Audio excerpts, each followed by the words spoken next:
So congratulations, you've gotten a job. Now you have to get off to a good start, and you want to thrive. You want to be successful. You want to be respected. You want to have a great impact on the organization, and you want people to respect what you're doing. In your early jobs, you really want to feel good about what you're doing. You want to thrive. When you're thriving, it feels good, it's positive, and you're getting the momentum to go on from there.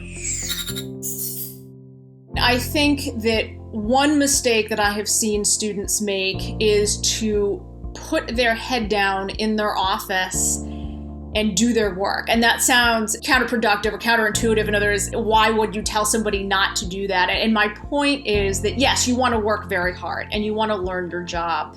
But you also want to make sure that you're really understanding the context for any project that you're given and how it affects the larger department or the larger organization. You want to understand that who is affected by your work. You want to understand how the work of the other people surrounding you is affecting what you're doing. And you have to make sure that people understand what your role is and what you're contributing. And without developing those internal professional relationships, you're unlikely to make it very far within the organization. And asking questions of people around you is one of the ways that you're showing that you're learning and that you're invested in the work and that you're committed to learning. And I think that, some students who are used to working alone in the room with textbooks and their computer aren't necessarily recognizing the importance of that people component in being successful on the job.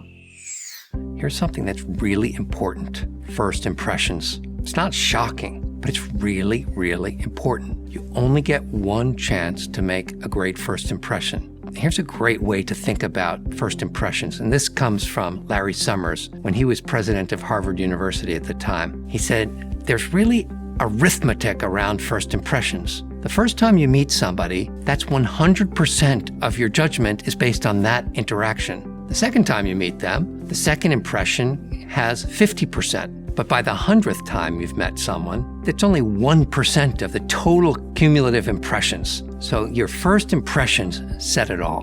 And here's the good news. First impressions that you make on a new job are almost entirely under your control. So nothing's more important than starting out in a new job, especially as a young professional, than having a positive attitude.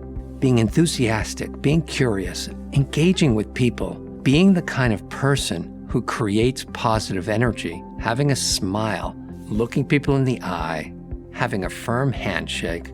Do not underestimate the power of those simple things. Senior people look to younger people for energy. And when they see fresh, positive attitudes and high energy levels, they get energized, and it's really noticeable. It's really important for your early stage of your career. How you communicate also speaks volumes about how you come across. Be professional and effective in all your communications. When you speak to people, look them in the eye. Don't have the verbal crutches of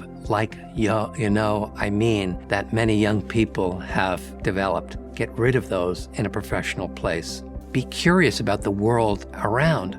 Know what's happening in politics, in world history, in world events. We live in the most crazy, uncertain, volatile times. It's fascinating. Be a student of what's going on in the world and be ready to talk about that. A great way to communicate, especially when you're starting out, is to have great questions. Senior people are not going to look to you to have all the answers, but you should have questions. And again, this goes to a point of curiosity. Keep a notebook of great questions. See what questions stimulate the best conversation, and then write them down and then ask them.